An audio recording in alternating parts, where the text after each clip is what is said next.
poser une question à Daniel. Donc Antoine a dit que vous l'avez tout faux parce que vous veniez d'un grand groupe.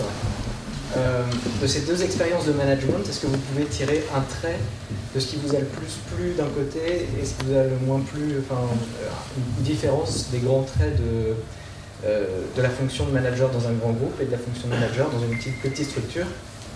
Qu'est-ce qui est si différent et peut-être qu'est-ce qui est le plus difficile à faire d'un côté et qu'est-ce qui est le plus difficile à faire de l'autre?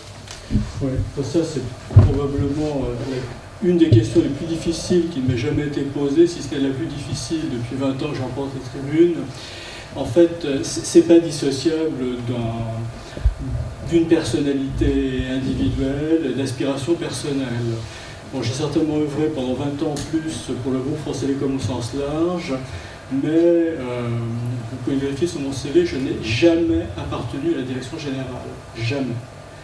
J'ai dirigé toutes les filiales sans exception, toutes les grandes filiales sans exception du monde entreprise.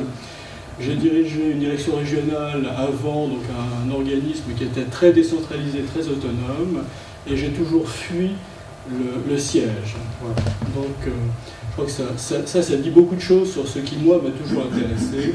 J'ai toujours apprécié d'être le patron des affaires, plus sur un mode consensuel et tisser un groupe cohérent autour de moi que sur un mode je suis là, je décide, point barre.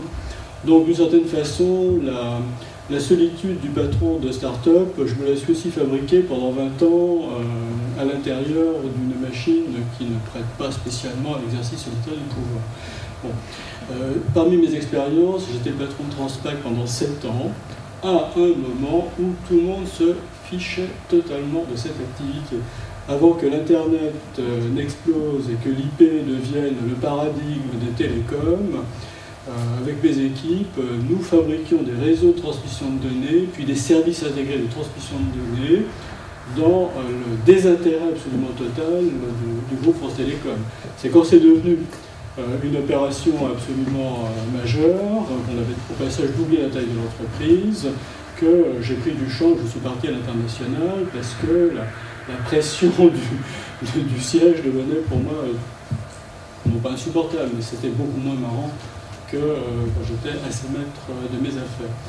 Donc, au bout du compte, ce n'est pas des expériences différentes. Et puis, la deuxième caractéristique de tout ce mal, entre guillemets, que je me suis donné, c'est que moi, je suis allé d'un truc qui m'amuse à un autre truc qui m'amuse. Alors, pour moi, m'amuser, c'est sérieux, parce que j'aime pas rater, donc tant qu'à faire quelque chose, autant réussir.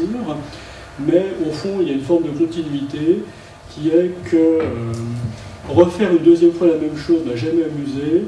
Par contre, faire quelque chose de nouveau que je n'ai pas déjà fait, ça m'a toujours profondément amusé. Puis d'ailleurs, comme on arrive à la fin de ce débat, il faut que je vous avoue ce que je fais maintenant. Donc maintenant, je viens de lever un fonds de venture avec un ami, donc financé par la Caisse des dépôts entreprises d'un côté, le Fonds européen d'investissement.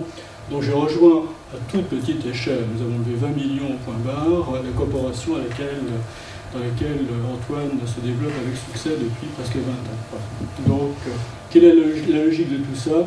La logique, c'est de faire année après année des choses intéressantes, c'est définitif.